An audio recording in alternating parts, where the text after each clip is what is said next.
Hey team, it's Les. Thanks for joining me today for another CHOT training minute. Today we continue to talk about the CAHPS survey and those individual questions, and we're talking about part 3 today, so let's jump right in. We're still in the line of communication with question number 8, and that question reads, while your family member was in hospice care, how often did the hospice team explain things in a way that was easy to understand? And this question is very important for a couple of different reasons. Obviously, we want them to say always. They always explain things in a way that was easy for us to understand for a couple of reasons, right? One, we definitely want to get that always answer. That tells us that we're doing well and we're scoring well on the survey. But more importantly, we want folks to understand what we're trying to explain to them when we're doing training and we're explaining these end of life processes and the signs and symptoms of end of life. We never want there to be any confusion. So anything other than that answer of always, that they were always explained to in ways that were easy to understand, anything other than that answer means that there was some ambiguity. There might have been some room for some confusion there. So we always want that answer to be always. So just some best practices and ways that we can help affect that answer to be always. One, and we talked about it during the initial training, avoid using medical terminology. So a perfect example of this is dyspnea. Most folks don't know what dyspnea is. Dyspnea is shortness of breath, right? Or what we want to use is trouble breathing. And we want to use that term because A, it is easy to understand trouble breathing. People understand that, and you don't have to break it down for them.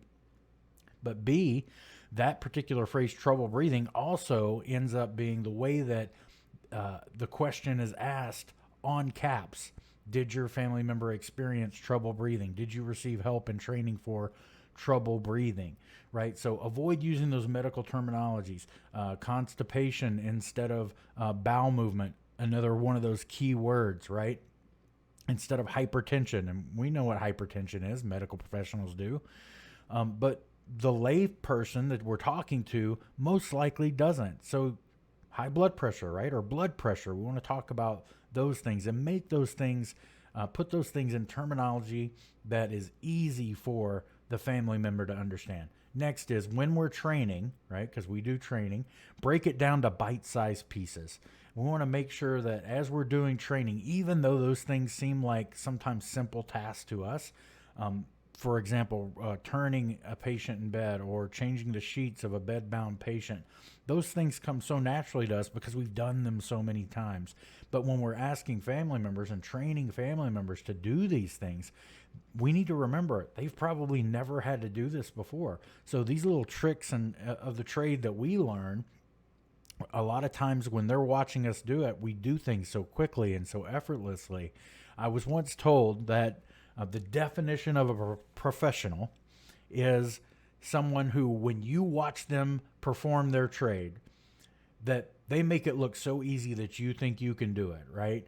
So there are some things that we ask the family members and ask the caregivers to do, but we need to remember that as professionals, we do things with such a fluidity and with such effortlessness that we don't even think about the things we're doing. But when we're training someone, we need to break it down into those individual steps that we're doing. And we actually sometimes have to really think about how to do this when we're training folks so that it is easy to understand, because at some point they're going to have this survey in front of them and they're going to say, did they explain things always in a way that was easy to understand, right? So break your training down into those bite-sized pieces. Okay, Mrs. Smith, first, we're going to take the corners off of the sheets, right? And then we're going to gently move Mr. Smith to his side, and we're going to tuck these sheets down step by step and letting them know. And then assessing their understanding. We'll get to that in just a minute. The next thing is that metaphors and analogies are powerful tools. And I've learned this because, as I've said before, I've done a lot of communication classes. I spent a lot of time in customer service, and you learn over time, over interacting with folks, that there are certain communication methods that are very effective. And one of the most effective things in our toolbox in communication is metaphors and analogies. I know just off the top of my head, A lot of times we would talk, especially in our initial meetings when we were talking about doing a consult and talking about hospice versus continuing on for aggressive treatment. I would use the metaphor of we're at a fork in the road, right? We're going down this path of life in healthcare, and normally we get sick, we go see a doctor, right? We get sick, we go to the hospital for these curative treatments. But sometimes, eventually, we all get to this fork in the road where we're either thinking about aggressive treatment or a palliative option, right?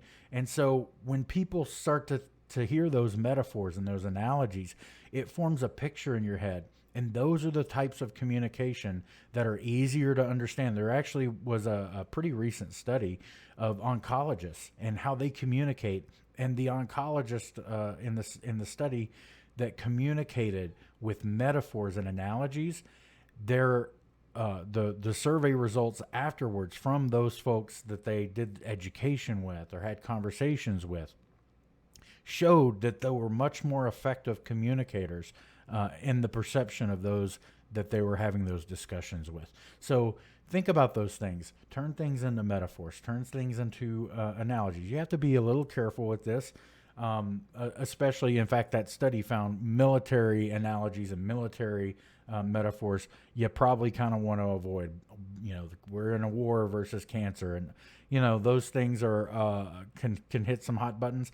But just every day, a lot of agricultural analogies I used in the past. I grew up in East Texas, so I'm kind of a country boy. So a lot of folks that we deal with here in Texas can understand and wrap their heads around those type of analogies. So think about using those.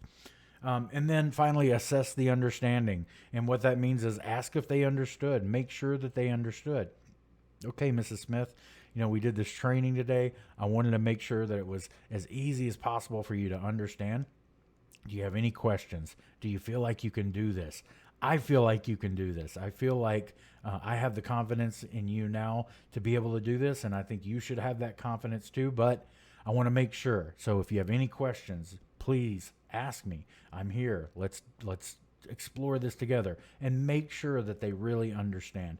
And by doing that, we make things easier to understand, because a lot of times we don't even think about the training we're doing, the communication we're doing. We just assume that because we said something or we did something that they understood. But we need to ask and we need to assess whether or not they actually wrapped their heads around that and understood it. That is all I've got for you today.